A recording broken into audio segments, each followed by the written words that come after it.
Um,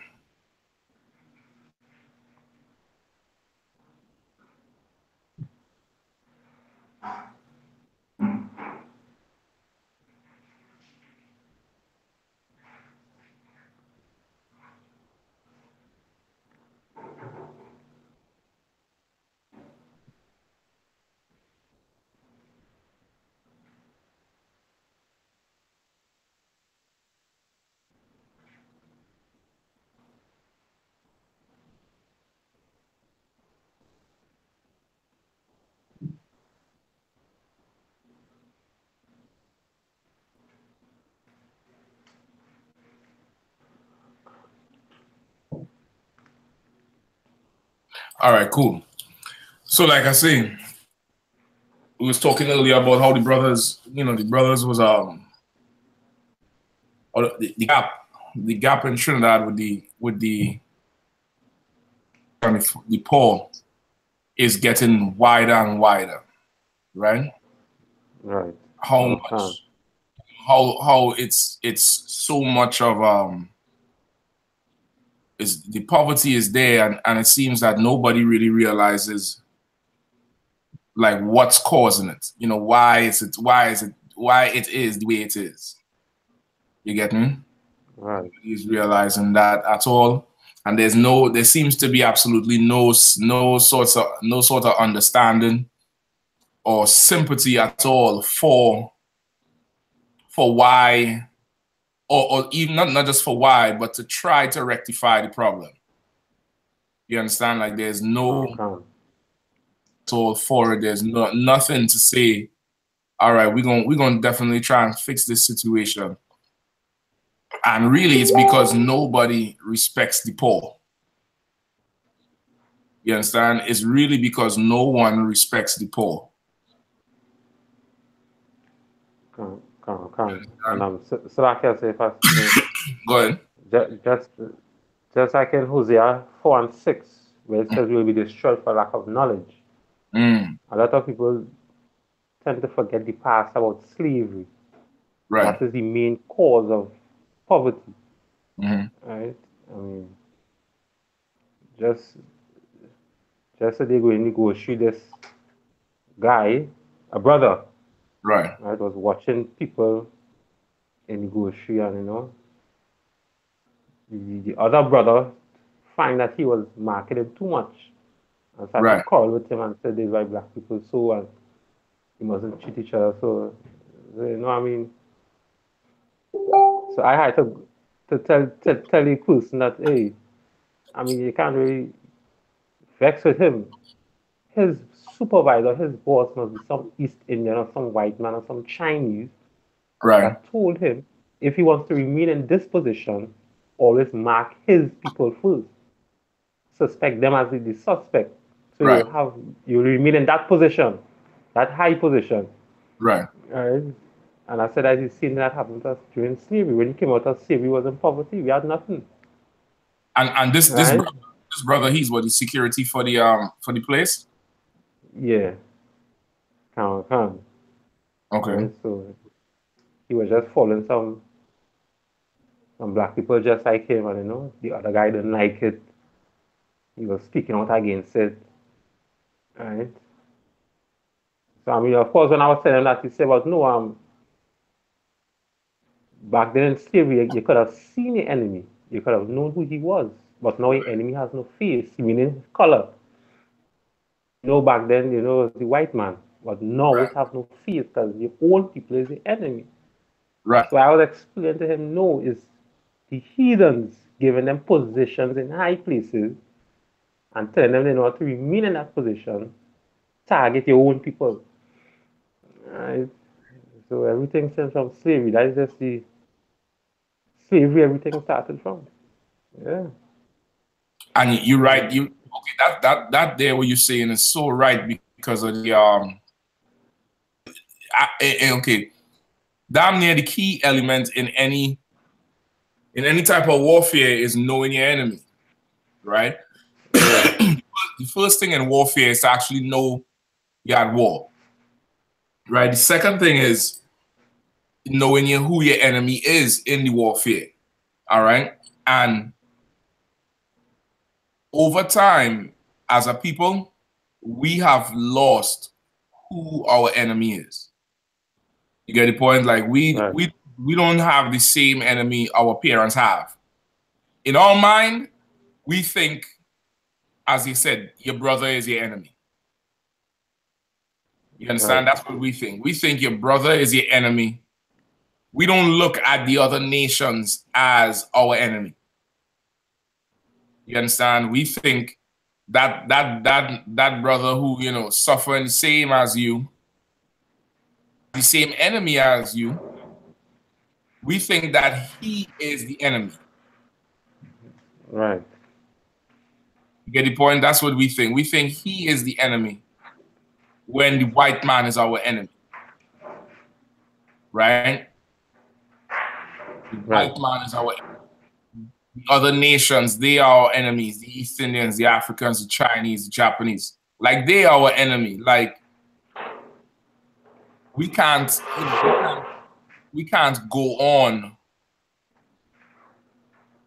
in this way and expect for the situation to get better. Can't expect for the situation to get better. There's a video I saw earlier where this young sister, I think is in Jamaica. Apparently, they're running games on the shop owner, right? It's like they're running games on the shop owner, and the shop owner finds out things is missing, and the shop owner proceeds to abuse the girl. You understand? And everybody around is Israelites. Right. Everybody around is Israelites. I don't know if you saw it. I just found it again. Let me see if I could pull it up here. 1 second.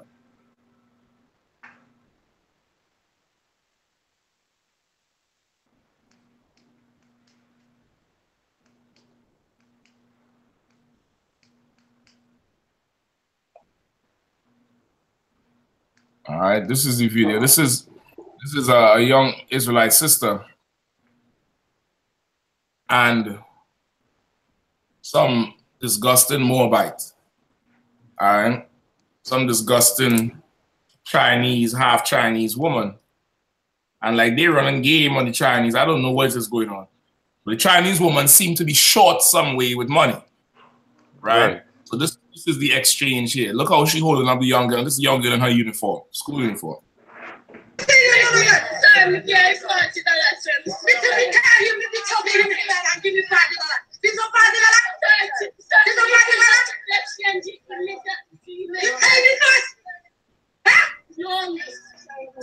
And okay, look how she yelling at the young girl, and the young girl is scared of her and showing her all the respect, like no miss, I didn't no miss, you know, very respectful. Right? So she's saying, no, why it is you say you pay? Like the girl probably say, you know, I pay already. Whatever, you know how school children be sometimes, right?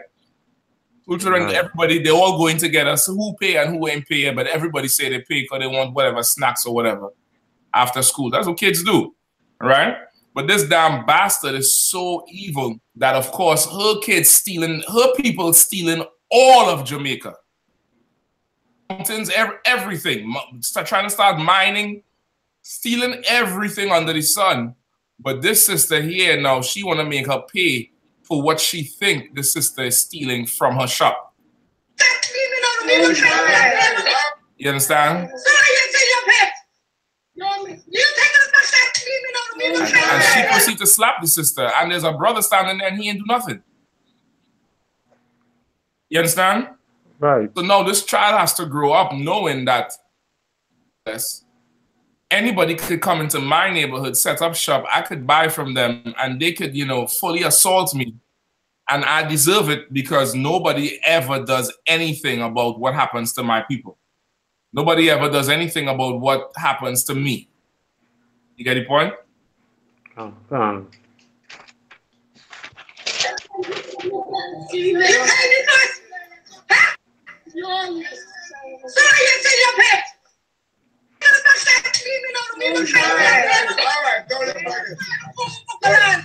look, the girl, you could see the girl look around and want to cry.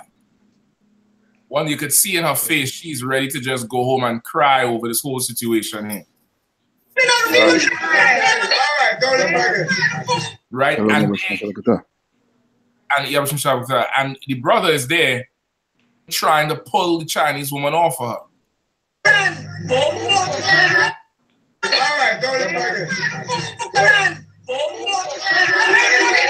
You understand? No, she trying to show everybody that she more black than them. She said bombo clad. Right?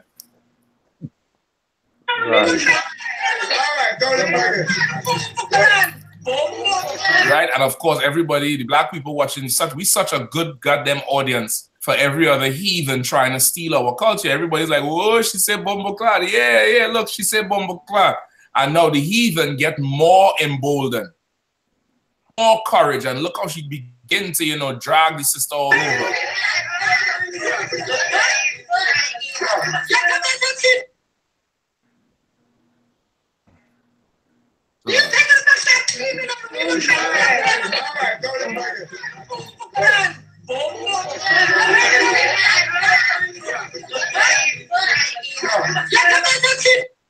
You understand? Why she picked that little girl to rough up like that? Because the heathens know that because of our poverty, there will never be any sort of justice when you violate one of us. Because we don't, you know, because we are so oppressed. You could come in our neighborhood, sell us inferior goods, steal all our language, bumbleclad. You have all them Chinese and Japanese and Korean stealing all the reggae. That's where all them brothers just go and have massive concerts. You understand? Stealing everything, even them sound system, them with them sound clash. Right? You all know about them sound clash with two DJs, the disc jockeys with all the equipment, and they're playing songs, and they're gonna have a sound clash, right? And then the sound clash will be with two two rival what's called this thing? Sound systems. And for a time, you had this sound system called Mighty Crown Sound. Mighty Crown Sound was ruling in the whole sound clash culture, and there was, you know, Ammon, there was Japanese, and Toyota sponsored them, so you know they had money. And if you know anything about the whole sound clash culture, money for an artist, and he will sing over one of his popular songs and call your name in it and say how you the biggest, baddest DJ on the earth and you will kill any other sound in a clash and blah, blah, blah, blah, blah. And now Mighty Crown is respected in our community. Is, you know, heathens who part of a nation that oppresses us, them slanty-eyed, retarded bastards, they are respected. They get, you know, honorary passes in any ghetto. They could go in any ghetto, any garrison, any scheme, any project, and get a pass because they Mighty Crown. Because they are Mighty Crown Sound, they will get a pass and everybody will show them love. Meanwhile, that slanty-eyed bastard abusing the hell out of our children because what? She steals some candy? She steals some soap? What the hell she stole? You know, I mean, nothing that warrants that type of treatment. But of course, because of our poverty, we are, you know, weak. You get the point? Because this world respects power, and the power in this world is wealth and military might. You get the point? We as a people don't have either. All right, give me Proverbs 10 and 15.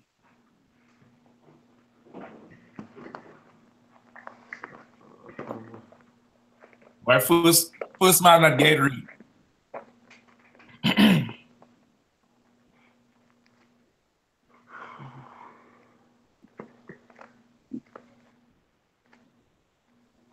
Salaki, sir. It's in Leviticus 10 and 15.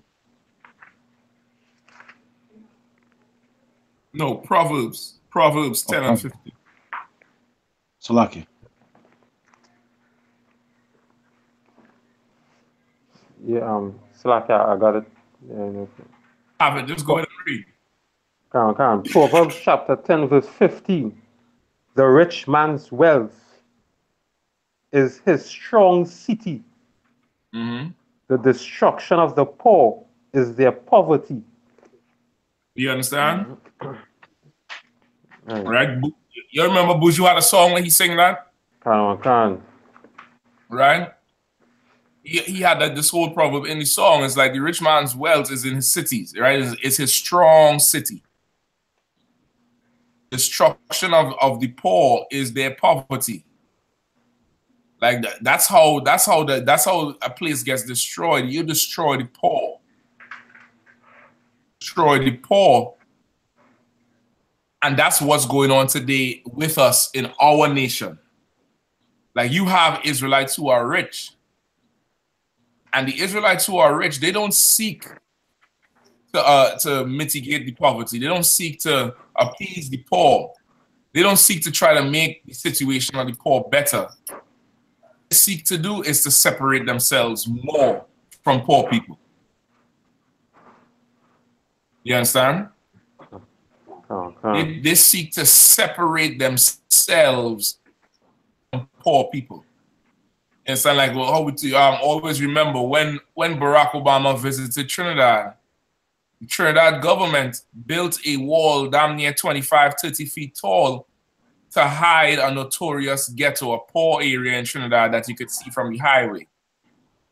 And right. Just so that Barack Obama would never have to see how poor people are in Trinidad, to build a wall so nobody would see how poor these people are really living.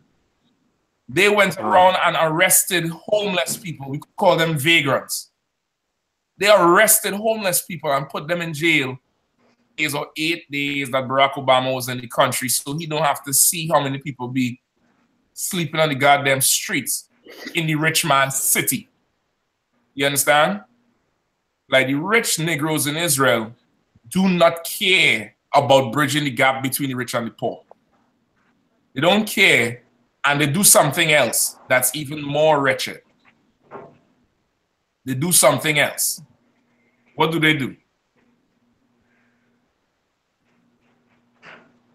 They oppress their own, sounds like it. They oppress their own, that's true.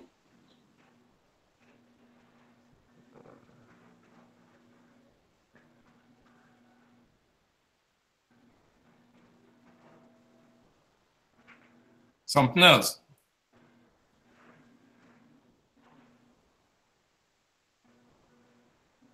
Something else. Anybody want to take a stab at it?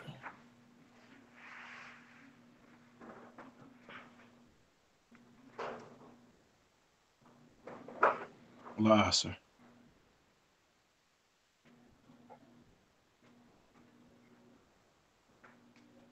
I don't know, sir.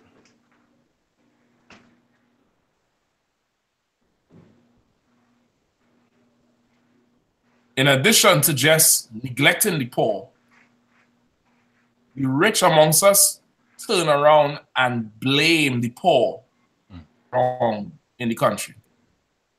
Blame the poor for everything that's wrong in the city. With a society, a rich Negro is going to blame the poor one for it. You understand? And that's even more wretched. Like, how could you blame the poor for anything? They have to do anything.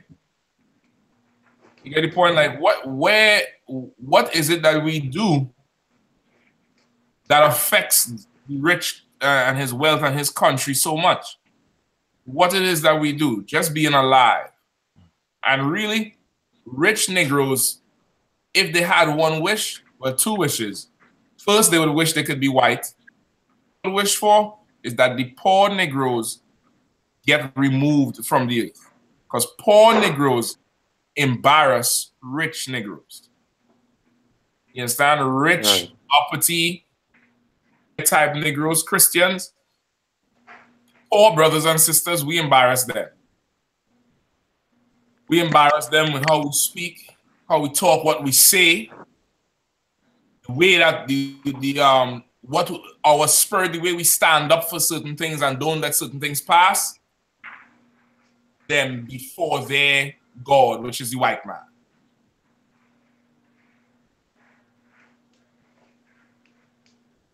Read the scripture one more time. Proverbs chapter 10, verse 15. The rich man's wealth is his strong city. Right. The destruction of the poor is their poverty. Right. The destruction of the poor is their poverty. Right. Somebody hold Proverbs 31 and 7. Just hold it for me. I'm not ready for it yet. All right.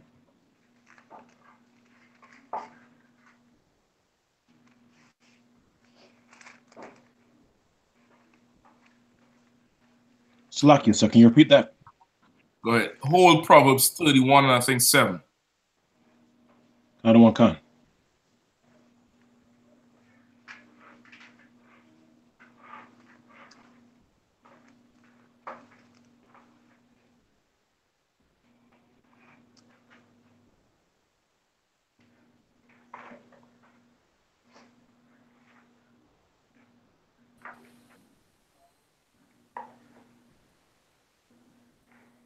Give me Exodus 23 and 1.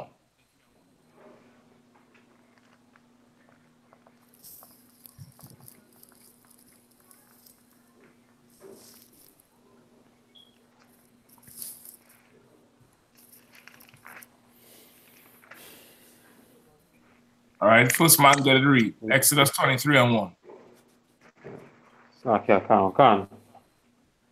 Exodus chapter 23, verse 1.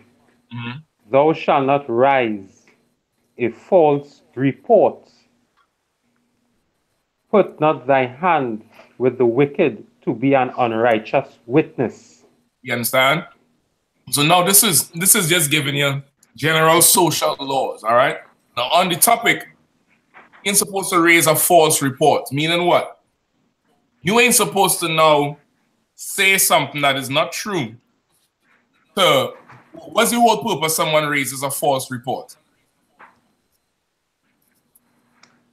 So like to help defend themselves, they would raise a false report. Okay. Okay, follow it through. Usually when Israel was a false report, a lie, right? When Israel started lying, who is Israel lying about? They're lying about someone else. They'll be lying about another Israelite. Right? So we're saying, thou shalt not raise a false report. Supposed to know untrue about somebody else. That's raising a false report. You understand? That's what it's saying. Thou shalt not raise a false report to say something about somebody else that ain't true. Like what is you talking about? That stuff is not true. You're raising a false report, right? And read the rest of the scripture after false report. Put not thy hand with the wicked to be an unrighteous witness. Right? Put not your hand with the wicked to be an unrighteous witness. What does that mean? So if I may. Go ahead. It's saying that you shouldn't support a lie, which is wicked. Okay, break it down. Put not thine hand with the wicked to be an unrighteous witness. Okay, so for example, someone lies on an Israelite lies on another Israelite to gain favor, a job. And I'm not witness to what happened, but I'm testifying against that person wickedly to support the lie that the other person is bringing forth. Right. So that's where we are, right? You can't raise a false witness, and you can't back up a lie against somebody else, right? Rich Negroes blame the poor for everything. And it definitely comes from the white man, right? The white man blames us, and rich Negroes say, yeah, you're right. Them poor niggas is the real problem, not us rich Negroes, right? That's why rich Negroes go to the white man and kiss up and, talk all good about him. Like, like, what's this fool's name? Martin Luther King's family, right? Last week, Donald Trump said what? He said Haiti and El Salvador are shithole countries, right? Everybody heard that? Everybody heard about that, right? That happened like last week, Wednesday or Thursday. By Friday, Martin Luther King's family was doing a press conference with Donald Trump, talking about how if Martin Luther King was alive, how he would view his holiday. This weekend in America is Martin Luther King Jr. Day, right? I believe the day is celebrated tomorrow, Monday. So, you know, it's a lot of, you know, fandangle and, you know, reverencing going on for Martin Luther King this weekend, right? So you could see it. So after Trump said all he had to say about, you know, the shithole countries, Salvador, they just, you know, a bunch of shithole countries, we don't need them here. By Friday morning, Martin Luther King's nephew was in a press conference with Donald Trump, Mike Pence, and another brother called Ben Carson. Ben Carson's famous surgeon, election as well on a Republican ticket. He fully loves the white man, and of course he is charge of HUD, which is a housing department, you could say, for urban people, for generally poor black people who need help with, you know, getting housing. Trump put him in charge because, of course, he sees that Ben Carson said that poverty is not an excuse to be a failure. Meaning, anybody who's not succeeding in America to fail, not because they're poor. That's what he said, right? So now we have, let me show you all the clip. Now we have 2 days after Trump said all that evil mess about our Levite brothers and Zebulon brothers. You have, what's this fool? Hold on. Uncle were here today. You have Martin Luther King Jr.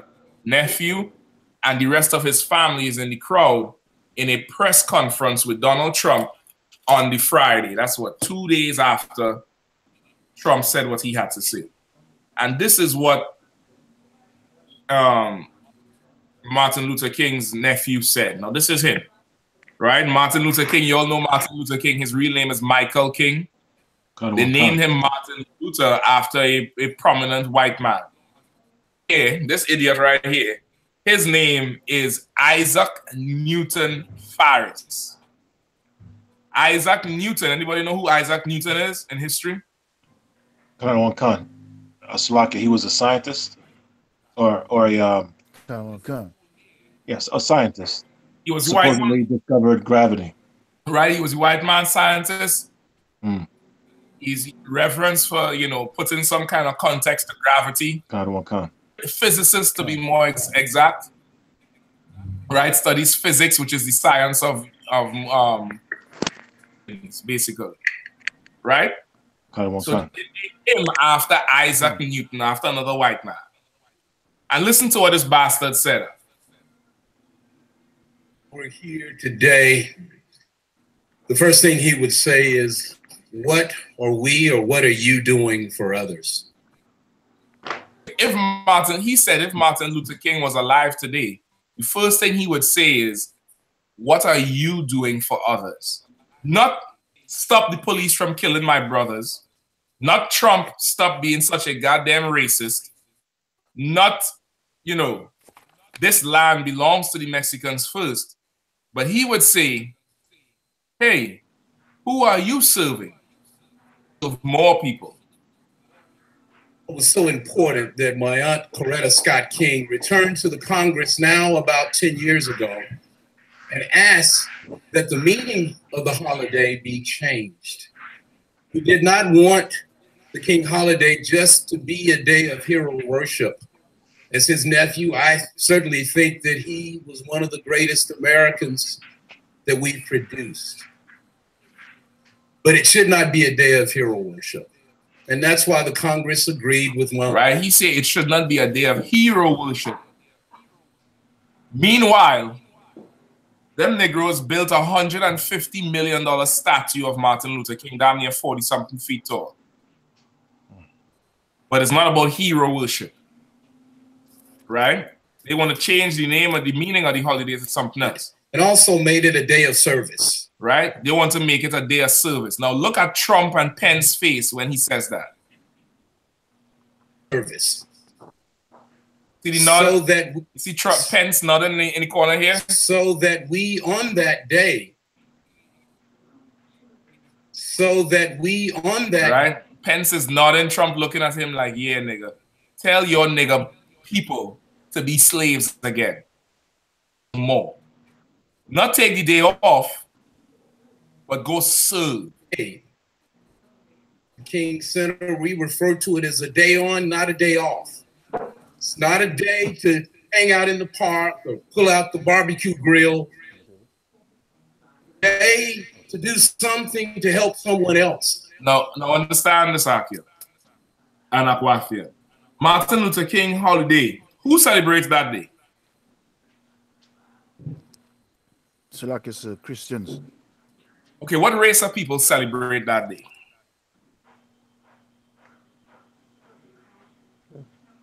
Slovakian black people. It's a black holiday, right? Hold on, let's go back, right? Let's go back a little bit. That's a lot. It's the day to do something to help someone else.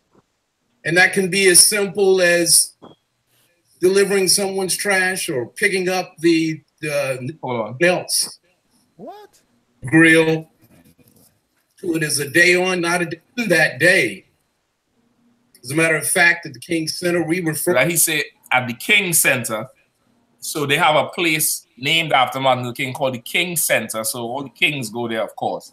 This is another place where these big-headed bougie Negroes gather to make themselves feel better about themselves, everybody else. So at the King Center, they call it a day off, a day on, not a day off.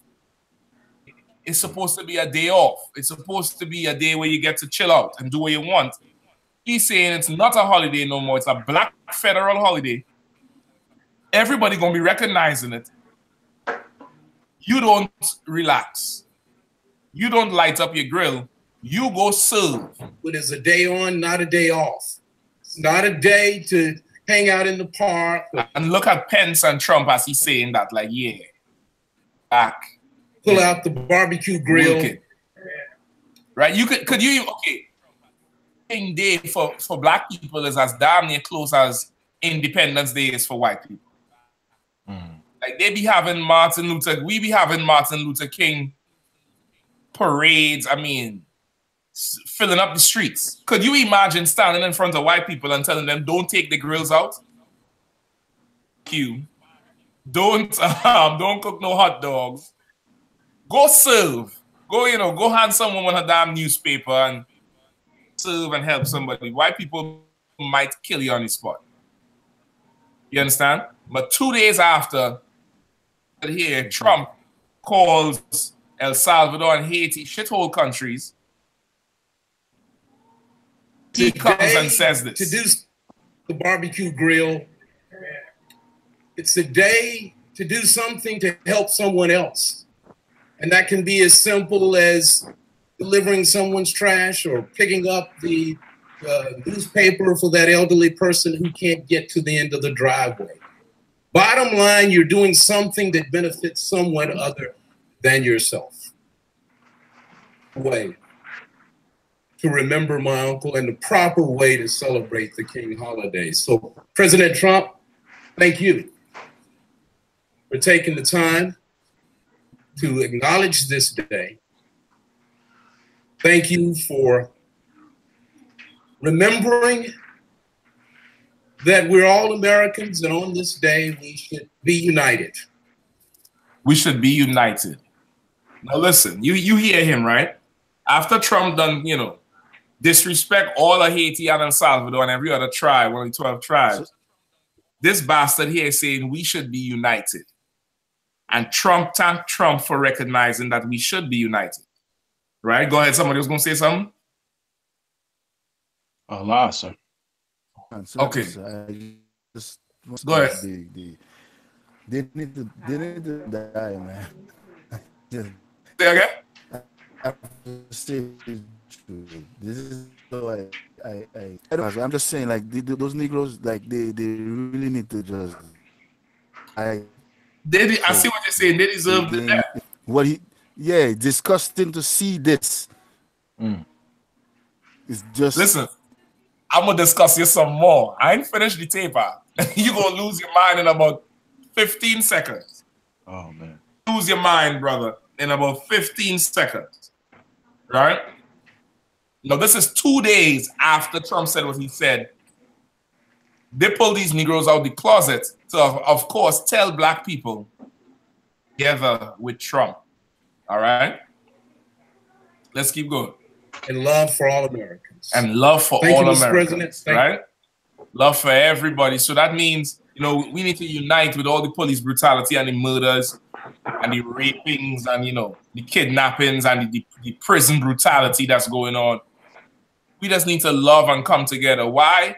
Because these two Negroes up there is rich Negroes, and they're so far removed from the poor, they do not give a damn. All right, so he said thank you to Trump and thank you to Pence. Now let's see what he tells CNN. Mr. President, the president just simply said to me that I'm not the guy that's being described. So now this is him. Be united. He's still wearing the same ugly ass tie and the damn, 25 pinstripe suit, ugly suit. And CNN is talking to him after this press conference and asking him questions. And this is what he says. And love for all. Thank you, Mr. President. Thank you, Mr. Vice President.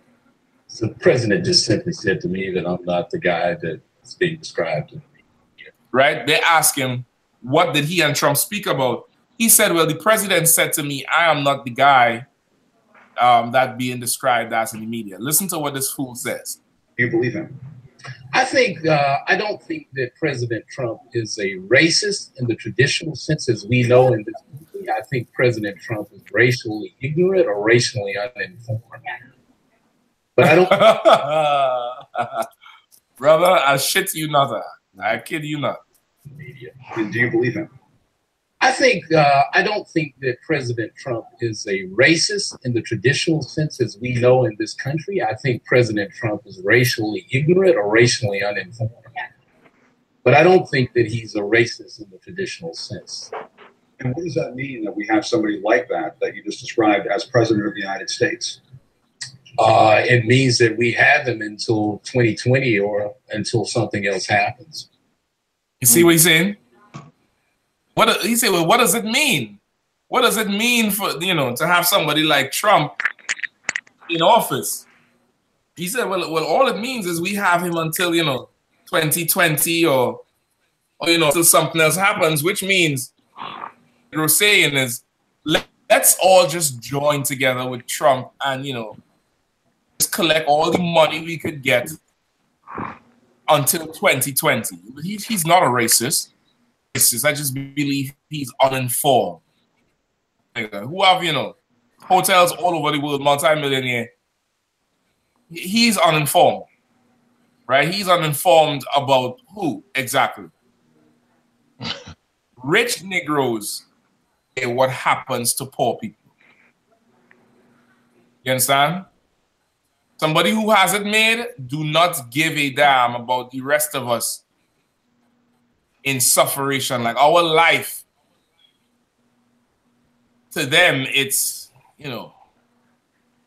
it's ridiculous. You understand? And now they turn around and would blame us for everything else.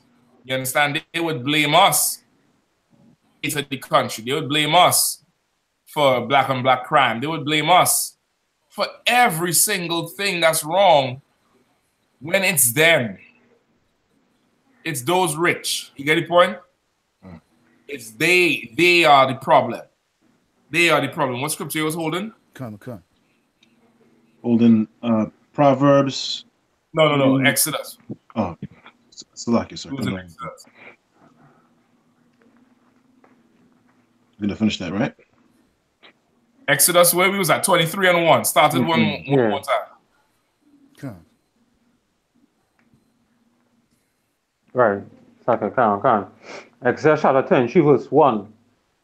Thou shalt not rise a false report. Put not thy hand with the wicked to be an unrighteous witness. Right? And that's what this Negro just did. He rose a false report. Donald Trump is a racist. And he put his hands to co-sign an evil report. When the Bible says you should not do that. You get the point? You should not do that. Keep going. Come. Verse 2. Thou shalt not follow a multitude to do evil. Right. You understand? Neither. You ain't supposed to follow a multitude to do evil. You're not supposed to know. You ever hear people say strength in numbers? Strength in numbers is antichrist. It's an antichrist statement. Right? Where's our strength? Where does our strength come from?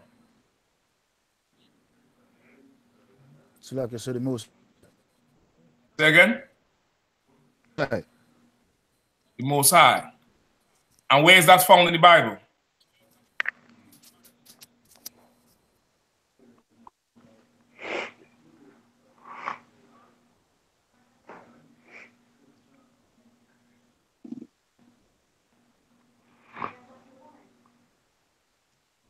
I don't know.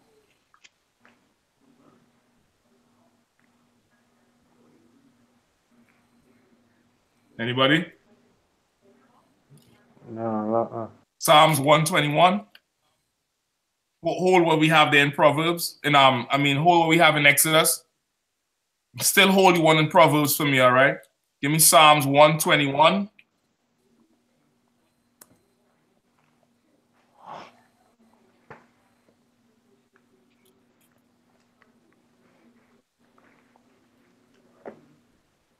What verse, sir? So like it's verse 5, sir? Start at verse 1.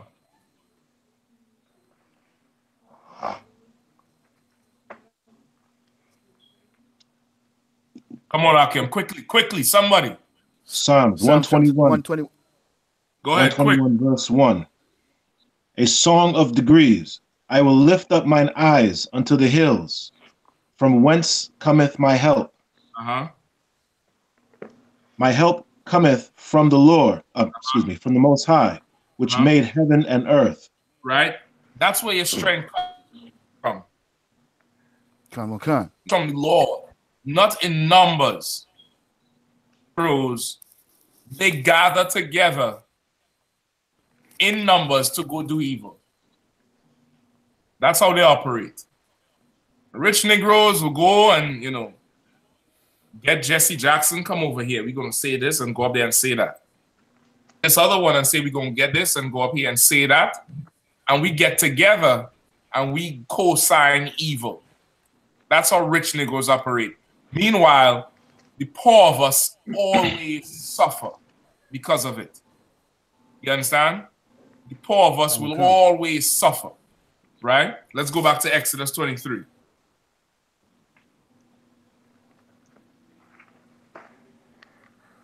Yeah. Come. I read again from Exodus. You're from the top, right? Come. Exodus chapter 23, verse 1. Thou shalt not rise a false report thy hand with the wicked. No, start verse 2. Give me verse 2. Come. Exodus chapter 23, verse 2. Thou shalt not follow a multitude to do evil, neither shalt thou speak in a cause to decline after many, to wrest judgment. You understand? No.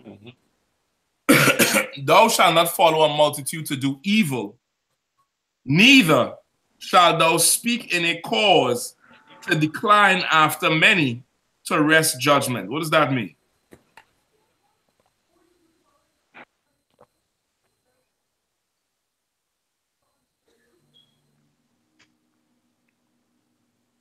So like I say, what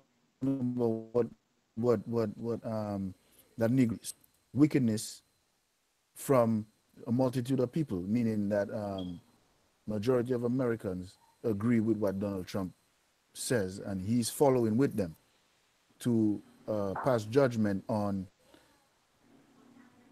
people, on his people. Not to pass judgment.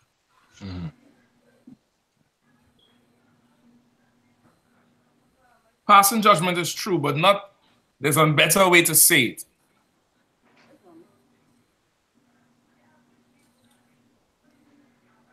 To agree with wickedness with a wicked judgment. And what are you doing to judgment? What is, okay, how is judgment supposed to be?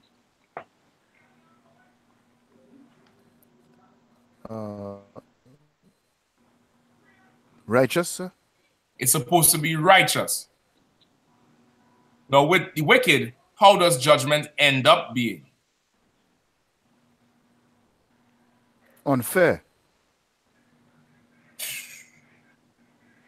Right there, and then you switch it up.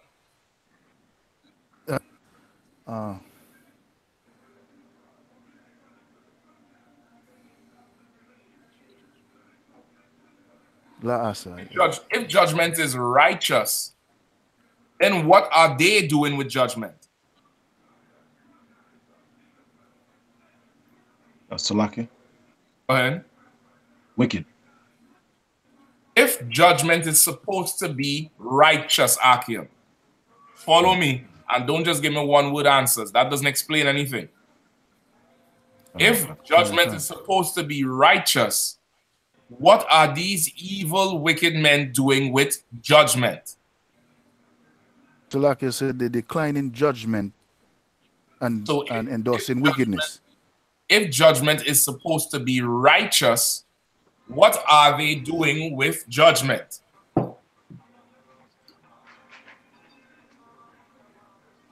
They are resting judgment. Okay. You use it. Okay, what does resting mean? They are not using judgment, righteous judgment. Is that what that, is that what that word rest means? Salakis, I'm not sure. Oh. Anybody else? Anybody else?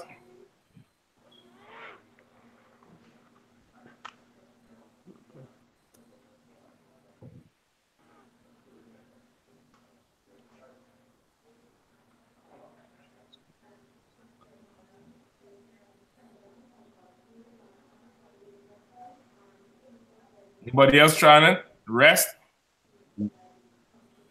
Sir. I can look it up too. All right, come on with it quickly, yo. Come on with it. Brother said they are, Aban Korah said they are justifying the wicked. Okay, listen to what I'm saying. Listen to what I'm saying, right? If it is oh boy, how old? Okay. Judgment. What is judgment?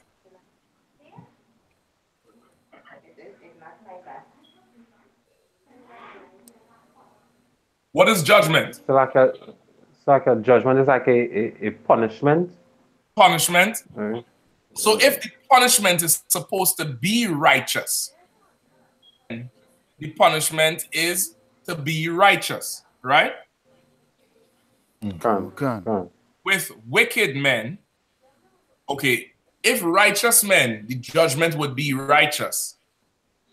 With unrighteous men, what would the judgment be? So like There'll be no judgment, unrighteous. If with unrighteous men, what would the judgment be? An unrighteous judgment. It would be an unrighteous judgment. Come. You understand? Okay. It's right there. Right? So now, what does rest mean? You looked it up? Salakia, sir. Rest means, I have the simple internet dictionary meaning for rest means forcibly pull or remove something from someone's grasp. Right? To forcibly pull or to remove something from someone's grasp. Rest. How do you spell that rest? W-R-E-S-T. W-R-E-S-T. What does it sound like? Rest, to put on a side. To rest, lay something down. Rest. Think about the spelling of the word. So think about the spelling of the word rest, and then how they say to forcibly remove something from somebody and to pull it away. What does the word sound like? To wrestle. Remove. To wrestle. To wrestle. Come on. You're wrestling, like how you say we wrestle, like how Christians also always say we wrestle against principalities and all that bullshit. It's bullshit, but what they saying is bullshit. Right? So the wicked wrestle judgment away from the poor. Think about, all the police brutality shootings you've ever seen. How Trayvon Martin is damn near the most famous one, modern day famous one, right? Murdered Trayvon Martin hands down, right? Followed him, got in a fight with him. To not follow, they were sending the cops. He followed him, confronted him, got in a fight with him. Correct? How did they get rid of, how did they find guilty? Anybody remembers? Shalakia, sorry, you went out for a second. How did they find Zimmerman not guilty?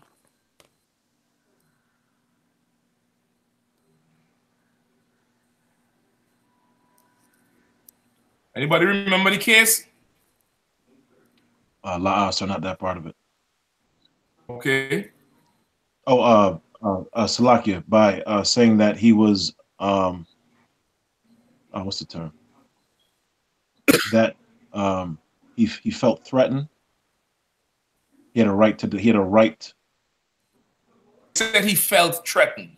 They said that. They said first. They said that that Trayvon Martin may have been on the ground and Zimmerman was on top of him. That Trayvon Martin was on top of Zimmerman, punching him in his head. That's how he got all those bruises. Right? Trayvon Martin was whooping his ass.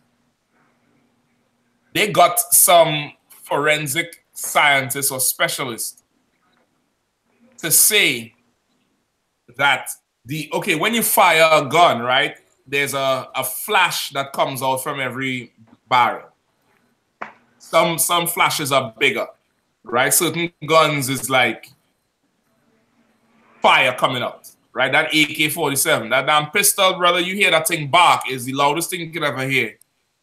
And it's like a flame coming out the damn gun, right? Other guns, you'll see that small little flash, right? This forensic scientist expert said the flash burned through Trayvon Martin's shirt and onto his skin. No, it didn't touch his skin, but it just burned his shirt, which means that Trayvon Martin was on top of Zimmerman like this, and his shirt was hanging down from his body. Because, it was two stories. Or the first respondents, the people who got on the scene and were collecting the evidence, they were saying that Zimmerman was on top of Trayvon Martin. Then Zimmerman said that Trayvon was on top of him. So it's like, who telling the truth? Devils, they got this forensic scientist to say that if Zimmerman was on top of him, the blast from the gun would have burnt onto his skin and they would have had a burn mark around the bullet hole. Burn marks around the bullet hole, which means the gun was not pressed up against him, but a little way off the shirt, which means Trayvon Martin was over him and his shirt hung down as he was over. Brother, I'm not shitting you. I'm not kidding you. This is what this man got up in court and said. And they believed him, the judge believed him, the jury believed him and said Trayvon Martin was over him, so his shirt hung off his body, which means he was attacking Zimmerman, which means Zimmerman had every right to shoot. That is wrestling judgment. Like you judging that instance. You not judging 911, they always get away. They always get away. You not judging, he is not a security leader or cop. You're not judging, the police gave him an order not to pursue the young man. Right. But you judging, his shirt may have fell off his body, which indicates, we speculating now, that's fighting judgment away from the poor. Like you fighting somehow to get judgment away from the poor. I'm gonna give you another one. Eric Garner. Everybody know who Eric Garner is, right? Come. How did Eric Garner die? Remind me of the case. Salakia. He was outside the store. He normally sold CDs and Lucy's, and he was surrounded by police. And the police, I'm not sure what happened in between that, but I know the police ended up surrounding him and then ended up choking him out. And he said he couldn't breathe because of that. They brought him to the ground, and because he was so much taller than a smaller man, when the man went back, he just held him. And he ended up dying. He ended up dying, right? Okay. So now, hold on. Bear with me. Now I'm going to go find this thing right here for you. This is to find this tape now, man. It ain't been that long.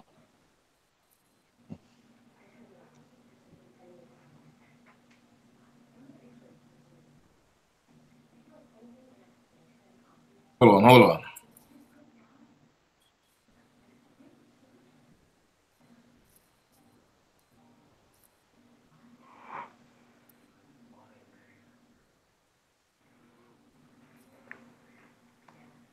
Okay, I want to get the tape because I want to show you. I want to show you all something exactly here. What was done with this situation, and to show you how the white man is such a goddamn devil when it comes to us. All right, cool. All right, we got it. We're gonna show you live tape. If you have kids in your room and you're concerned, you know what I mean. You know, guard the kids. A little bit graphic. You all remember the tape? Me personally, let them see it so they could know how much a devil the white man is. Right.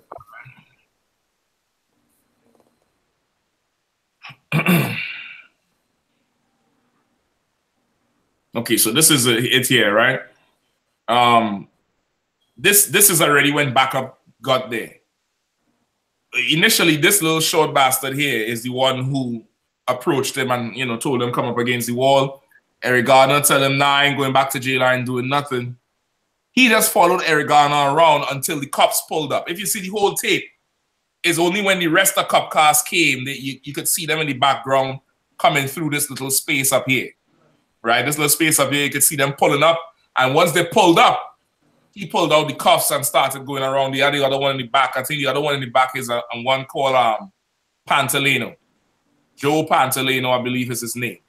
All right? They jump out boys. You could tell they jump out boys dressed in regular clothes. So this we're going to go into it now. Right? So he telling them, don't touch me. They decide to take him down as soon as backup breach. You see the sister walking in the play. Once this guy have handcuffs out, the other guy puts him in the chokehold. Right? That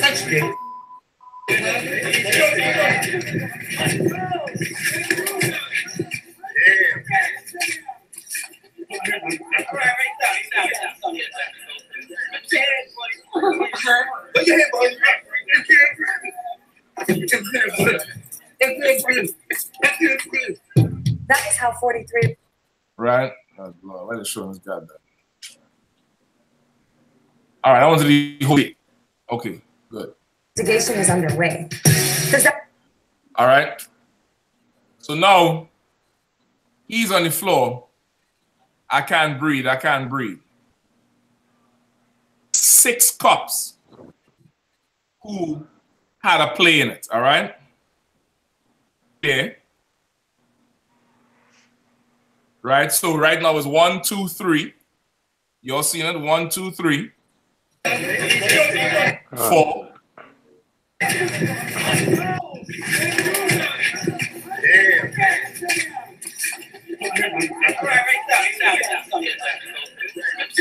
Five.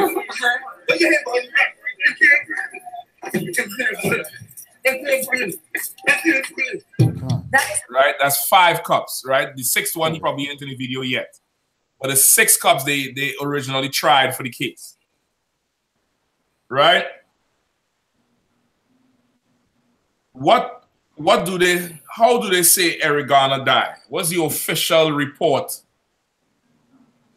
you know, coming out of the courts? How Eric Garner died?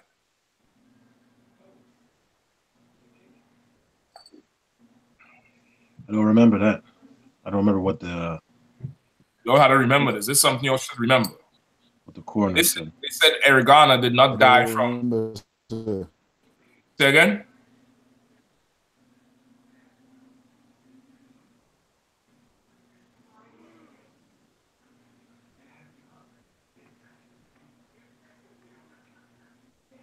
They said Eric Garner did not die from asphyxiation.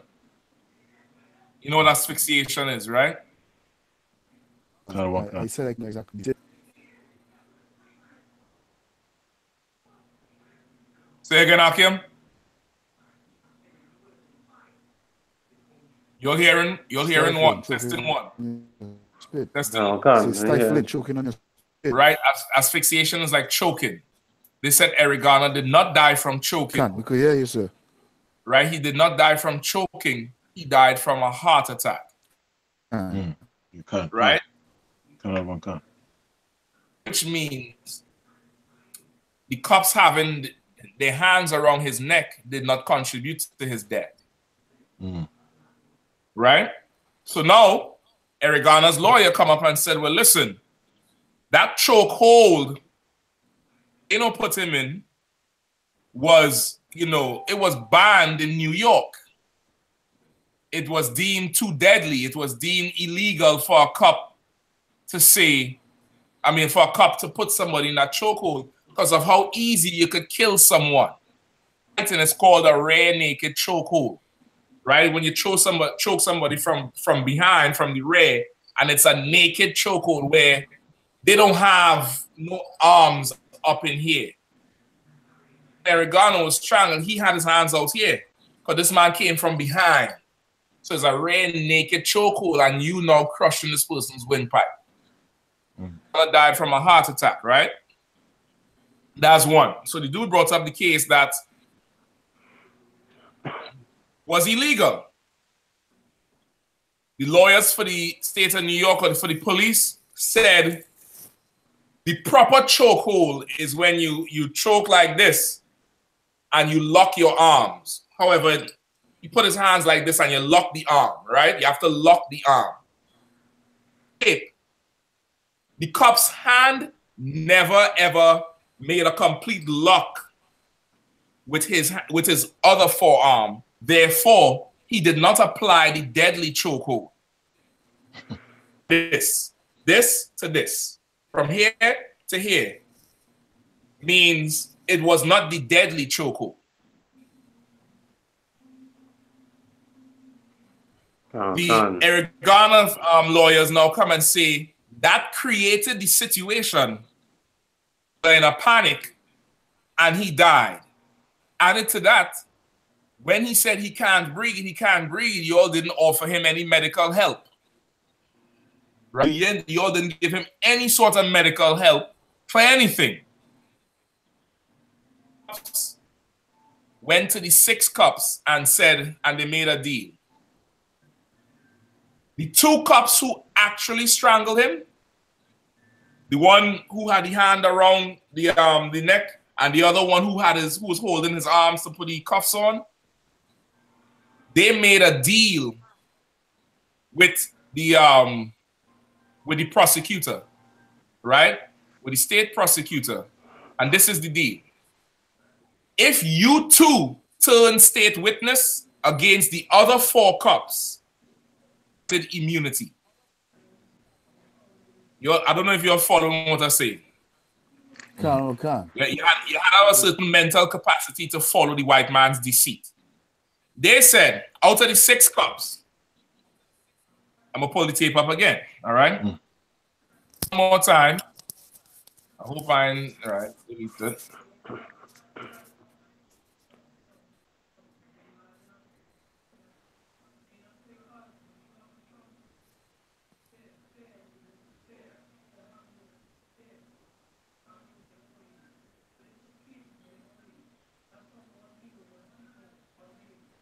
Okay, they said these 2 cops, this one who had the hands up and who took him from behind. Now, if you notice, you see, when he put his hands for the choke, the lawyer saying because he didn't lock his arm, it's not the illegal choke, right? Took him to the ground.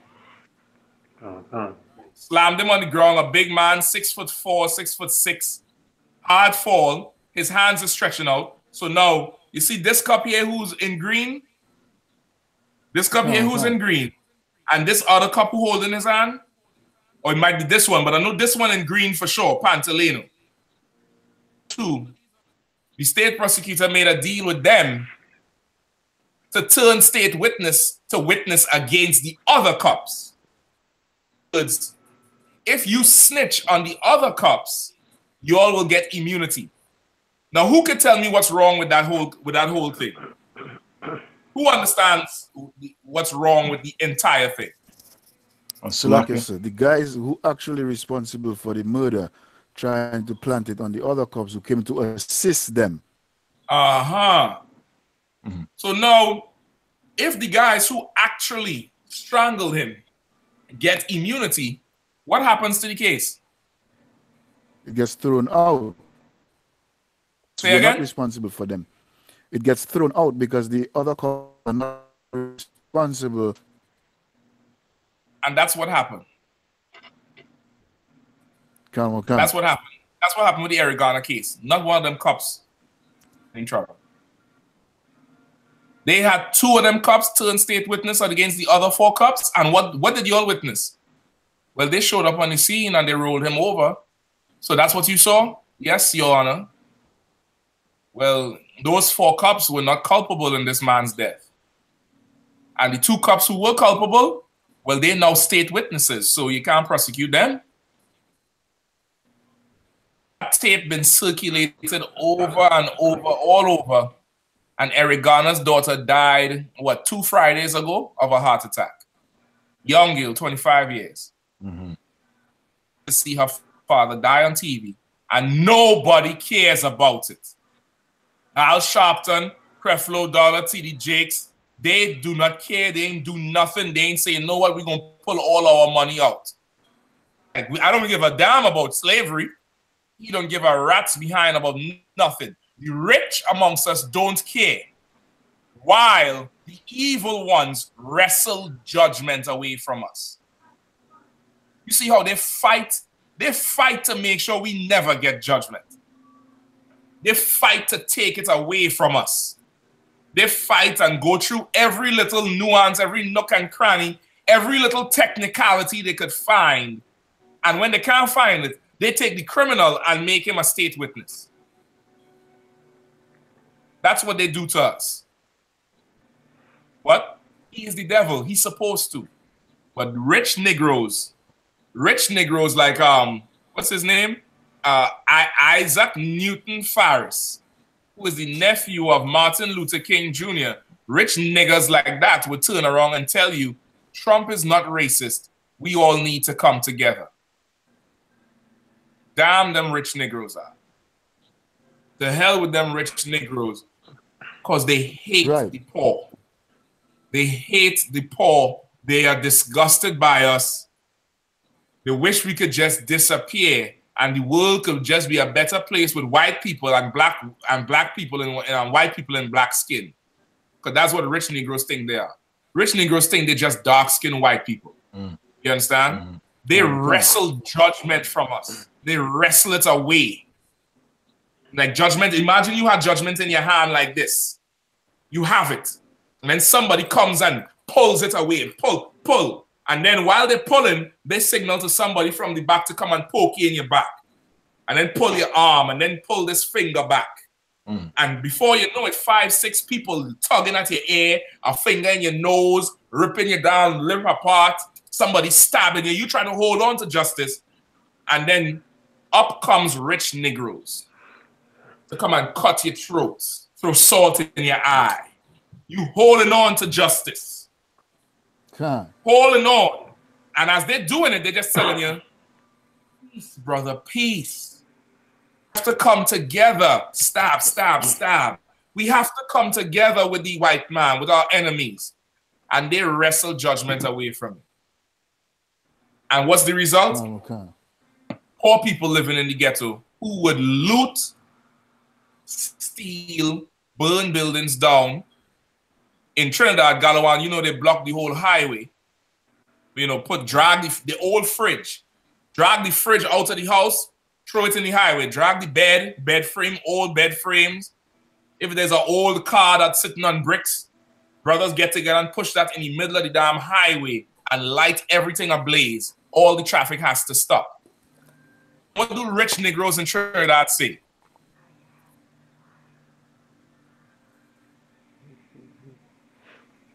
Rich people don't really say nothing about the poor people. No, when I'm talking about when they brothers block the road in protest of what's been going on in our communities. What do the rich Negroes say?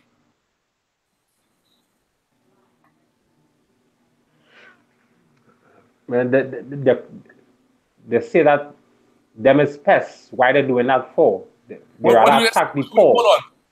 Don't go so fast. You say you hitting the nail right on the head. Don't go so fast. They say that they are what? So like I said again, the phone kind of break up and here to hear. Say that one more time. They say that the people who block the roads are what? Pests. Pest. You know what is a pest? Pest is mice. In the house, you trying to watch TV, you hear anything moving and that, you know, running. You understand? Then you're like, wait, hold on, turn the TV down. What's that? That's a pest, Ark. And what do you do with pests? It's like you kill them. You get rid of them. You understand? You understand why you have to be careful how you refer to poor black people? Now, you have to, when you hear people on the news using certain words, thugs, criminals, criminal element, pest. What else? Give me some more that they use for us. Thugs, criminal element, pest. Okay, we are on 2 screens, Ark. You had to drop one. It just joining is what echoing all over the place. Get rid of that one. All right, get rid of that one. You could watch on. So what? ungrateful beast, monkey, like H&M, the coolest monkey in the jungle, vagabonds, barbarians, wild animals.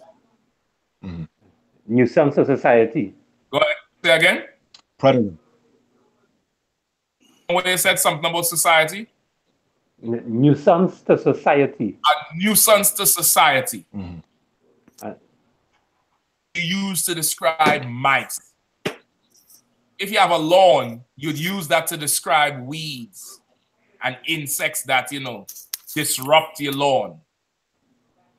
Make your lawn look all eaten up and stuff. That's how you describe it, because this is something you are going to eradicate. You are going to eradicate.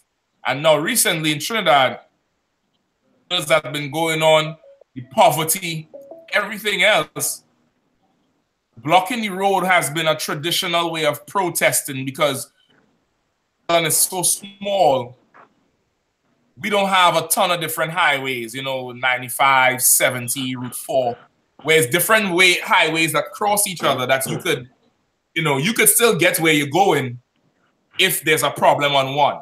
You know, when you're driving in America, you could be like, exit 45, and we just have to go up Route 6, hang a left on, you know, Clarendon Road, and then take, you know, 495 south, loop back around, and we could make it. In Trinidad, brother, it's one major highway, Solomon Hochoy Highway. Northbound, southbound. Not either one of them, you know, just have water in your car and a few empty bottles to piss in, because you ain't going nowhere. Right. And depends on where you are. You might be able to go through some back road, through Caroni, but that ain't long. That ain't shorter. That's actually longer. That's way longer, and most people don't want to do it. And even if you do it, you're still going to meet traffic up there. So now brothers would block the roads, major roads, and rubbish and trash. And I'm talking about refrigerators, beds, cars, drums, and light it afire. So now that the traffic can't move, nobody go to work, and the people would say, these poor people are nuisances. They're pests. They're vagabonds. They're criminals, blah, blah, blah, blah, blah. For who the rich have wrestled judgment from. They don't block the road. You will go about your everyday life, your merry life, going to carnival, fete, Merry Christmas, parang, and you would never give a damn about what's going on the beat-up. Elux, or John, or Mova, or Point, or Labre, or Lavantil. You would never give a damn about what's going on down there. Or what's going on in different places in Jamaica, in Trenchtown, and Ocho Rios. You would never give a damn about what's going on in the Gully side, in Cassava Peace and Papine. You would never give a damn about it. If people don't riot and burn something down, you do not care. Down and say, see how you all are? That's why we don't help you all, because you all don't have no behavior. You know how confusing is that for somebody who don't have no power? You murder us. You steal from us. Community. When we get fed up and take down one of your stores, you turn around and say, that's why you can't reach anywhere. Because black people don't know how to act. Black people don't know how to act. Now, when I go home, I know what I did was wrong, and then everybody is telling me, that's why you're poor, because you don't know how to act. When the whole reason I'm acting like that is because you're oppressing me in my poverty. I act like that is because you're wrestling judgment away from me in my poverty. You get the point?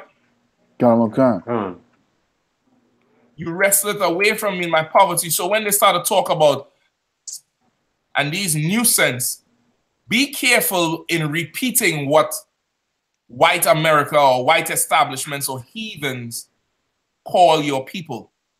because that's the language you call something you're getting ready to kill. You see why every police stop ends in murder. You understand? Now you see, Galawan, why every time the police come to arrest anybody in Trinidad, they send the riot squad. You understand? It's not just regular police that coming through there. Suited, strapped up M16 carrying people that coming to arrest all black people. Let me show you another thing. Oh Lord, I don't think I could find it now.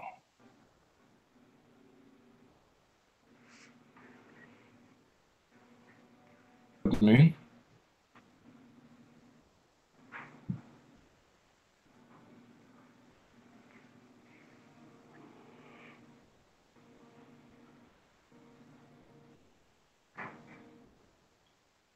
Oh boy, I'm out to look for it.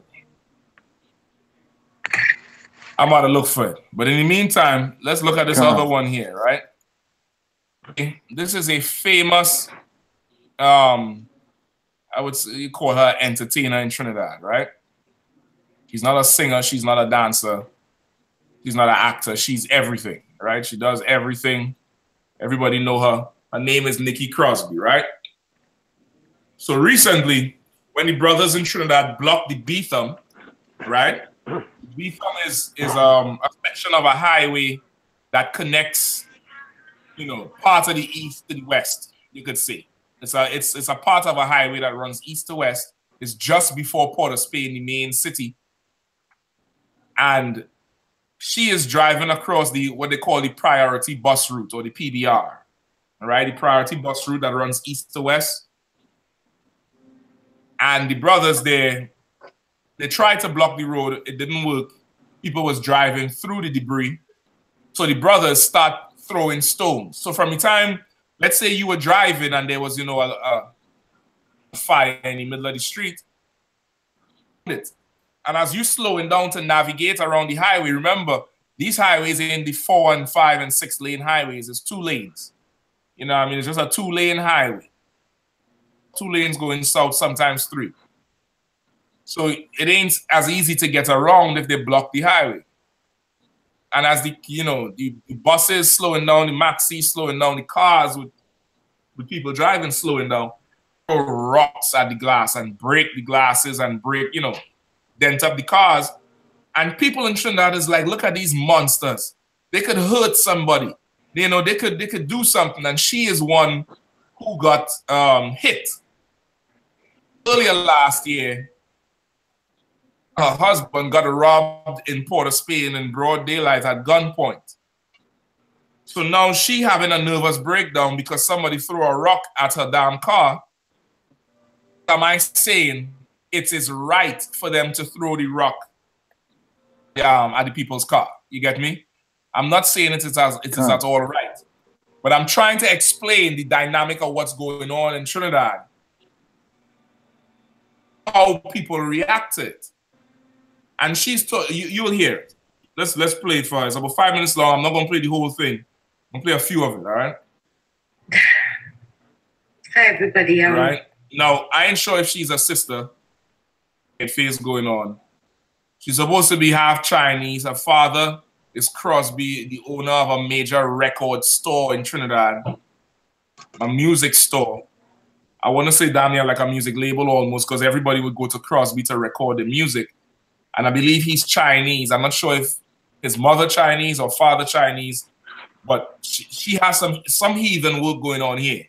Oh, what? But she's from Trinidad and she's well known, right? I don't think I've ever made one of these videos where I was just talking directly to camera about just me. But and through another traumatic experience today, and everybody's, yeah, it's me on the voice note, and everybody's been calling to find out if I'm okay.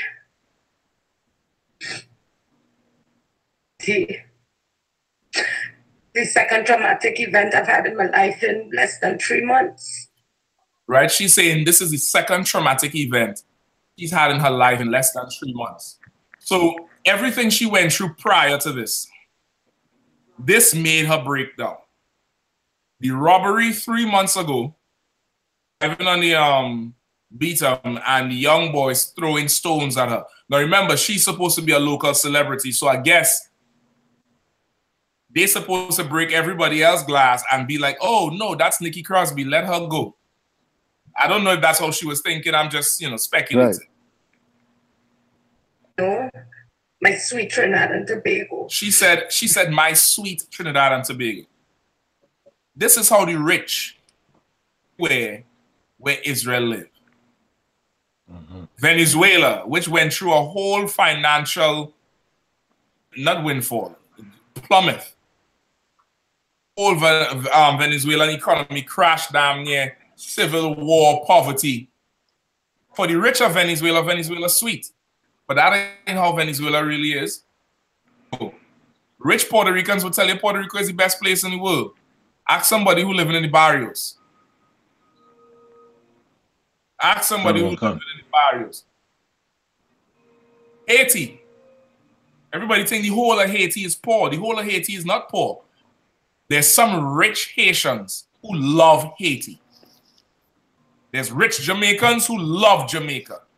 Trinidadians Trinidad is a paradise. Us who live the everyday life of poverty, hell, and oppression.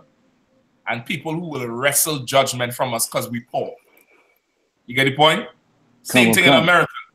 There's the rest of us who live the normal life in America, understanding our place, and then there's rich Negroes like Martin Luther King, his nephew, Isaac Newton Farris. That's a gay forever.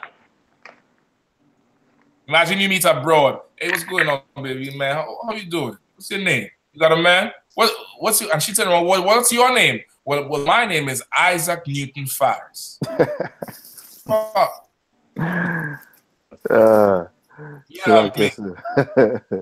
Like that's the rich of us. We'll enjoy life while our brothers die.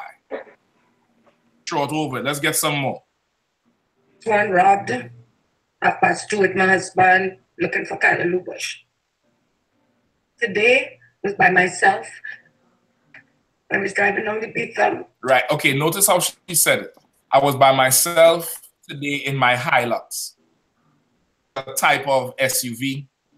It's like equivalent. Somebody would say today they threw stones at my car. It was me by myself. I was driving my my Ford F-150. You know them Ford F-150s. A Hilux is a SUV similar to that. I was driving my car. It was me and my vehicle. She had to say what type of vehicle it was. You understand? Like how people talk, you already know how the hell they are. Right. It's like somebody saying, yeah, I was there today. I was driving in my Benz. Driving in my car. Man, I'm driving down. Like, what matters if it's a Hilux or your Toyota Prius? Isn't the moral of the story that they broke your glass and you felt violated? Tell people you're a Hilux. Differentiate what you drive from what everybody else drive, and to let your friends know you wasn't driving the Mercedes today, you was driving the Hilux. Because if your friends hear somebody throw stones at your car, if you have a Benz, what they'll say, they broke up, they mash up the Benz. At the Benz, nah, I was in the Hilux. You get the point? He has to differentiate it because this is the rich of us. Live well. And this is probably just a news story for most people. Now she's saying this is a new story for most people. The brothers and sisters living on the beat, living in poverty, brother, since, since whenever. You understand? I'm going to find another video, brother, that shows you the beat down near 30, maybe 50 years ago, how it started off. You know, we have people in our nation, in every tribe, that are separated from society, and there's no attempt to bring us together as one. But to actually experience it by yourself as a woman, I just was so terrified. So I'm not okay. Literally sat in a vehicle and watched two boys with big stones, almost boulder-sized stones, throwing it at my vehicle. And just looking at it, waiting for it to hit. I've never been so petrified in my life. So she's saying, as a woman, she was petrified in a roadblock and seeing two young black brothers side of the damn highway with boulders, not just stones. That will do some damage if it goes through a window and hit you. And throwing it, and it's damn near like she's seeing this shit in slow motion, because you hear she say, for it to hit her car, right? Hold on. I've never been so petrified in my life. And just looking at it, waiting for it to hit. Right? She says she's looking at it, waiting for it to hit. So meaning she's sitting there, throw the stones, and it's like she's stuck. She can't drive off, she can't do nothing. She just stuck there waiting for it to hit. So petrified in my life. All right? So you'll remember that. You remember what she just described. All right, I'm going to come back to it. There's a few more points here I want to bring up. I'm going to come back to it. And I got home, but I stopped vomiting. Right? So she got home. She was so disturbed, she started throwing up. Because crime and situation got to her doorstep. All right? And this is like the first time it's happening to her in all her years living in Trinidad, right? You all remember that? That's two things to remember. Oh, I'm not okay. Now she's talking into her phone. She ain't talking to nobody. She's just talking into her phone. She's a celebrity people will watch. And she's saying, listen, Trinidad, I'm not okay. And makes her not okay. She's not okay. I just want to know, how much am I supposed to take? How much more am I supposed to take? Now she's like, how much more am I supposed to take? I done got robbed this year. Earlier with my husband in broad daylight. Now I got stuck in traffic and they want to throw the things through my window. Other, you know, abuse history or abuse stories in her past before. But now she's like, she's reached her point. She's reached her limit. Of course, she is Nikki Crosby. She's famous. She reached her limit. How much more am I supposed to take? You remember that? That's point number 3. Somebody write it down. Remember them for me, all right? Because I'm coming back to them. As a Trinidadian living in sweet TNT. As a Trinidadian living in sweet TNT, how much more is she supposed to take? I'm an entertainer. I'm a comedian. You understand? No, she going back to her celebrity. I'm an entertainer. I'm a comedian. To make you guys laugh. Who's supposed to make me laugh? Because there's nothing for me to laugh about. I'm trying to live in a country that I love, and nothing for me is working. And I'm sorry, I blame every politician from time immemorial back, because they've taken advantage of us. They've stolen money. They've seen about themselves and their families. Now, let's stop right there, right? Let's stop right there. So now, who have more points?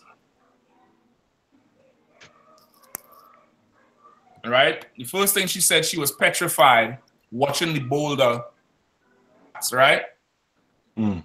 What was the second thing? She said she reached home and she threw up. She was vomiting. Third thing she said was, more of this am I supposed to take, right? Mm-hmm. One incident. She woke up that morning and had breakfast, kissed her husband goodbye. From what I remember when I was in Trinidad, I know she has some medical issue where she can't have children because she publicized it, how she wants children, she can't have children. kissed her husband goodbye and whatever, and, you know, jumped in her Hilux and was going somewhere across the, you know, the priority bus route to enjoy sweet Trinidad. And this day, following the robbery that she had 3 months ago, made her sick, made her want to throw up. Say, how much more am I supposed to take? You understand? How much more am I supposed to take? Growing up on the Beetham, in John, in Sealots, in Mova, in Lavantil, in Point, in Labre, all them places. And that's your life every day. Every day somebody is oppressing you. Right. Every single day somebody's taking advantage of you. Every day you feel unsafe in your sweet.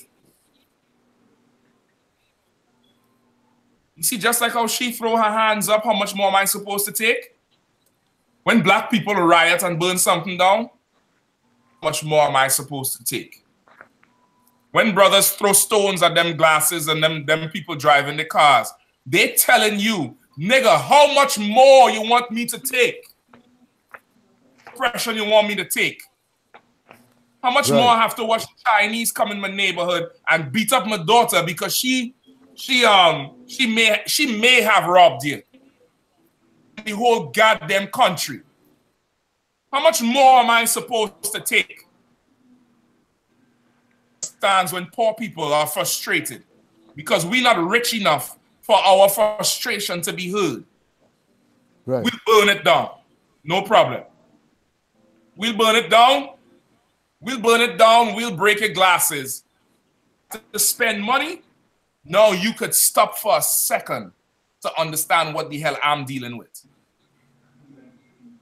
Second, big up Galawan. This weekend, y'all give Galawan a hand, man. This weekend, Galawan went into Sealots in Trinidad.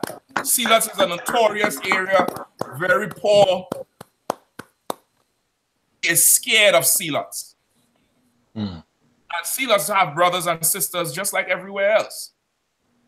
The whole country, all on Galawan slavery, they're telling them, listen, why are you going there for? What you going there for? They're going to kill you. I say, listen, man, if you go to that place, they are going to kill you. Right or wrong, Galawan? Gone. We lying because Galawan in class tonight. Galawan went down there, brother. I'm trying to pull the tape. He battling this old head. Good night, brother. Where I could find the damn email out. He battling this old head. Old head telling him, don't go down there. Galawan is like, well, why the hell can't I go down there? He's like, they are my brothers. They are my brothers. The old man telling him, people, you going by them? People, like he making it seem like, you know, like they ain't brothers. You get the point? Right. I'm not trying to find a goddamn thing, brother. It wasn't just to hear him battle the old man. This was before he went to the place. I'm trying to find the tape, Galawan. I probably done get rid of that already. Good night. Hold on.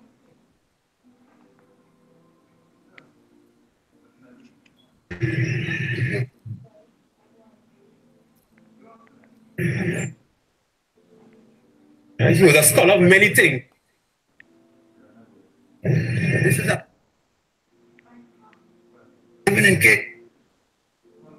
language. Brother, I can't even remember where the thing is on the tape.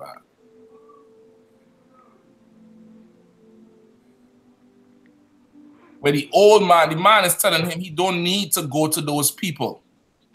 And that's what they say. They keep saying that to him. You don't need to go to those people. Leave them people alone. You don't need to go to them. And Galawan is like, well, why can't I go to them? They are our brothers. They are my brothers. Yes. They never heard the truth before. All right. This is a man of the Lord. This is what a man of the Lord sounds like. This is what you're gonna have to face if you're gonna deal with your people. And have nothing to do with the Bible. You're not going to save black people, right? So the old head telling them, well, you had to be an idiot to even go there. Not Christianity. Not Christianity. Because Christianity has nothing to do with the Bible. It's the Bible they take to start slavery. Which is Christian. Trace. And border Allah Wakba and play Muslim kneeling down. If I reach from one corner to the next, he dead on the ground. Yeah, because right. So now the other older brother, there was a guy who was going around trying to teach, and he was teaching Islam, and they killed him. So he asking Galawan, "Is you fed up of living?" This is the mindset these people, the brother has. Black people, Christianity have nothing to do with black people. Africa have nothing to do with us black people. The scriptures, these have everything to do with black people. Right. Only That's this right. alone could save us. Right. That's right. But they never heard the truth before in their life. This is the first time somebody in Trinidad going and speak the truth. They never heard the truth before. Religious fellas on them. These places. But they ain't listening to your fellas. Them fellas are not thinking about not to do with no religious thing. Yeah. Don't listen to Rasta City. Where Rasta City? Shanti, my baby. But patient with you. Right. So like, I can't stand too much of them older heads. It's just, you know, shit. Like it's damn near like they expect you to be weak because they were weak, because they dropped the ball. And when they see Galawan serious about it, they're now trying to convince him to be weak also. And Galawan had to tell them, listen, they're my brothers, man. They never heard the truth before. I have to go. There's a part on the tape. You had to listen to the whole thing. But of course, the thing is just disgusting to watch because they're just too Christian. But Galawan said, if I don't go, who gonna go? Y'all? And brother, that should, after that, I say, well, listen, man, this nigga here, we gotta stop him. we gotta keep a close eye on this brother here. This brother taking this thing very seriously. You're damn right. Excellent job, brother. Brother went down here this weekend and spoke to the people and to tell them about the fire, Galawan. They had a fire recently. It had a fire and like it destroyed about 3 or 4 homes. So the people had to go by the government maybe to get materials to help build back up their houses in Silas. Right? So I like every day they'll just be working to build back up the house. To build back up their own. Because apparently, yeah, because when I went down Saturday and I was giving my brother a flyer and I told him he could pay it in his house since he's building up. He said he has no house. He's building up his house. So he had nowhere to stay, so he's building up his house, you know? Now you see how evil this thing is. Right, this shit funny and it's heartbreaking now. The brother a flyer. He working in the mud and, you know, digging the trench and he dirty.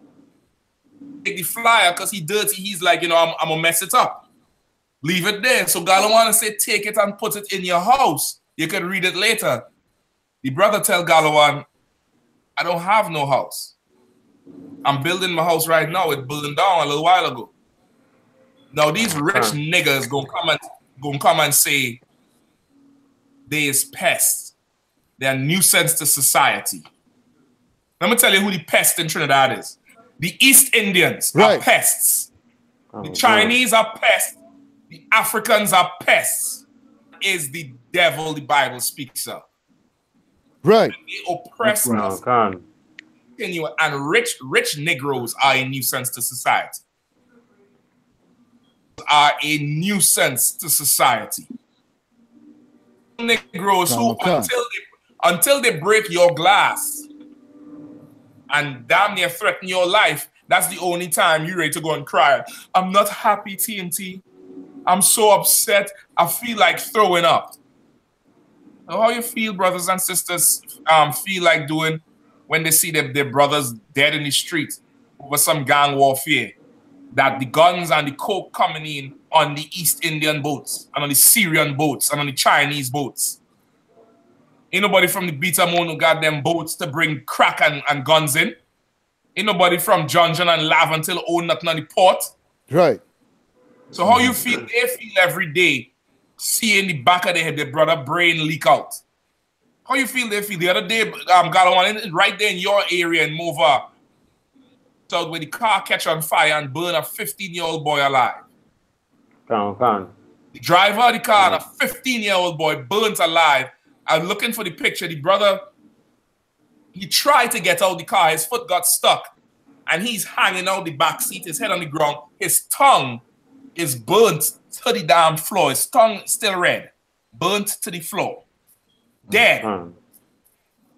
Over drugs and turf that these heathens is giving us. And then turn around and call us a nuisance in society. He needs to murder them all.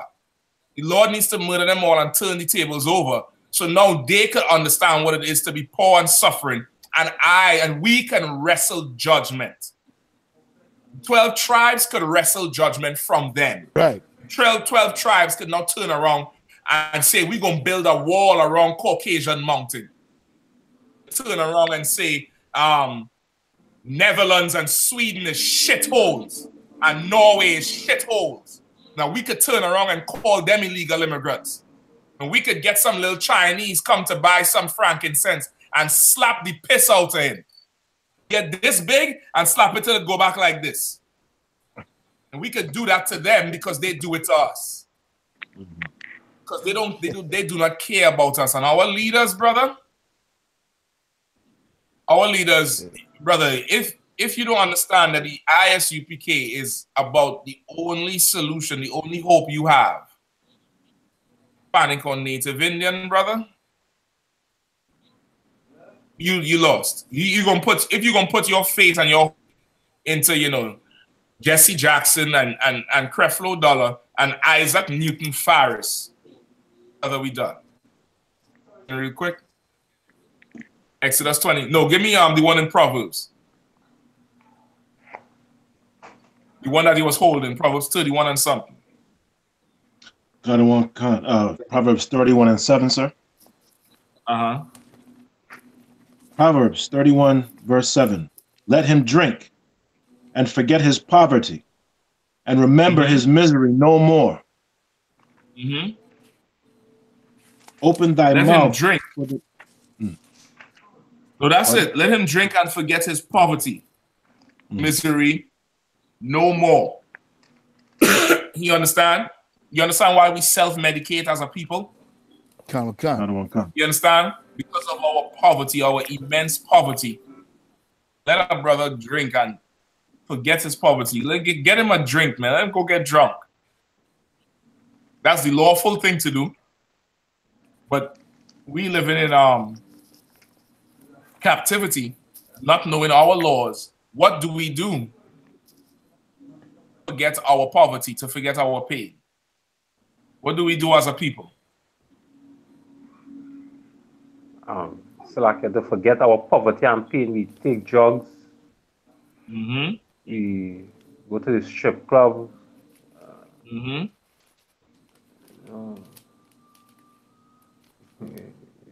you understand where it all comes from. You want to know why black people are so strong out on drugs?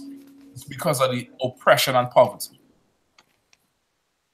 Trying to forget it. Trying to forget every horrible thing that happened to us. All them entertainers that everybody loves. Cardi B. Look at Whitney Houston. Whitney Houston was, undoubtedly the greatest voice on the planet during her time. Like, there was nobody on the earth that could have sing better than her. Nobody. With or without equipment, she blew everybody away. And brother, she died like a crackhead. Mm. What do you think her life was about? You know how the white man is? You know the white man want to have sex with everything that move. What do you think her life was like? That she just had to get high. She's the greatest singer on the earth. And she has something she wants to forget. She has something she needs to forget about. Look at Rihanna. Everybody love Rihanna, right? You all remember when Rihanna started? She was 16 years old, come straight from Barbados, right? Mm. Rihanna, no. Look at how they done parade her naked all over the goddamn place. I guarantee you, brother, she's a drug addict. There's another one, I believe it's a sister. Her name is Demi Lovato. Demi Lovato, I believe she's Colombian or, I don't know, Chilean or some shit like that. I believe she's a sister, I ain't too sure, but it's one of them Nickelodeon girls that grew up. And she has a story, brother, where she was a Nickelodeon as a crackhead. Mm-hmm. She used to leave the set and go get high and just turn up and have sex with everybody. I think she's like 23 or something now. But if you look at her and see her, she look like a veteran. She look like she's 30-something. Mm-hmm. She was, going through it. You get the point? Like, they look at our poverty and they oppress us because we're poor. They don't oppress us because we're wicked. They oppress us because we're poor. To rich Negroes and Christians, poverty is a sin. That's where you get that prosperity doctrine from. God wants you to be rich. God gonna bless you. Speak it into existence, brother. If you could see it, you could claim it. In the name of Jesus, blood of Jesus, you're gonna be rich. Because for sure, if you're poor, you're a sinner. And that's how they make us feel. And if it wasn't for the I.S.U.P.K, there would be no hope. The I.S.U.P.K and the commanding Gen.YAHANNA, who follows our King Yahushai, follows our King Christ, and obeys God's laws, there would be no hope for us. None. Because we ain't getting. You understand? We are not getting rich. You understand? We're not supposed to oppress the poor and wrestle judgment away from the poor. That's unlawful. That's sinful. And the Lord is going to require it from them. The Lord is going to make them pay for what they did. And all our rich Negro leaders, they are going to pay for joining in the hands of the unrighteous. All right, with that, we're going to end it there for tonight. I know we're over the time. We're going to pick it up again next week, all right? All right, Akio. Yabashim Shabakatham. Yahawashim Shabakatham.